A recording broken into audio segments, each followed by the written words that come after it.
აი ამ საბინაო პოლიტიკას ცოტა ფართოდაც რო შევხედოთ, რომ ეს არ დაიყვანება მარტო მიუხედავად იმისა, რომ ეს ძალიან საყურადღებო და მნიშვნელოვანი უნდა იყოს სახელმწიფოსთვის, მაგრამ მხოლოდ უსახლკარობის პრობლემაზე და ვთქვათ, საცხოვრებლი დაკმაყოფილების პრობლემაზე არ დაიყვანება.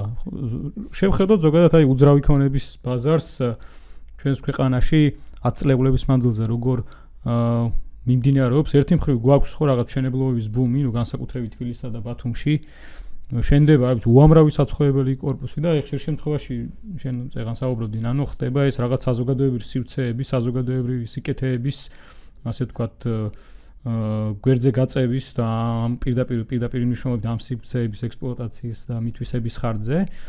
და ამის პარალელურად, რა ვიცი, ახლა მე მგონი ძალიან მარტივი დასანახია ეს, რომ ჩვენი საზოგადოების 90%-ისთვის ურთულესია ბინის შეძენა, ხო? ან რაღაც მემკვიდრეობით უნდა დაგიტოვონ ვიღაცამ დიდი ქონება, ან არ ვიცი, რაღაცა წარმოუდგენელი სირთულის რაღაც 10 წლების მანძილზე გაწერილი სესხი უნდა ქონდეს, ესეც კი ძალიან ცოტასთვისაა მიღწეული რა, არა ახლა რომ წარმოვიდოთ რაღაც ახლად შექმნილი ოჯახი ან ასე შემდეგ, რაღაც ორივე ოჯახის წევრს თუ ცოლ-ქმარზეა საუბარი, უნდა ქონდეს რაღაც საკმაოდ ისეთი სოლიდური ხელფასი, ხო? და ამ შემთხვევაშიც კი ასეთ ადამიანებსაც, ანუ აქ არ არის მარტო დაბალ შემოსავლიანზე, საშუალო შემოსავლის რაც ითვლება დღეს საშუალო შემოსავლად საქართველოში ხელფასის კუთხით, ამ ოჯახების უმეტესობისთვისაც უმძიმესი ტვირთია ან თითქმის წარმოუდგენელია ბინის შეძენა. ჩვენ უნდა გქონდეს და უნდა შევქმნათ ისეთი სახელმწიფო, სადაც ის რაც მოხდა თვალწილაძის ქუჩაზე, ის რაც მოხდა თევდორე-ღვთის ქუჩაზე, მსგავსი რაღაცეები გამორიცხული იქნება.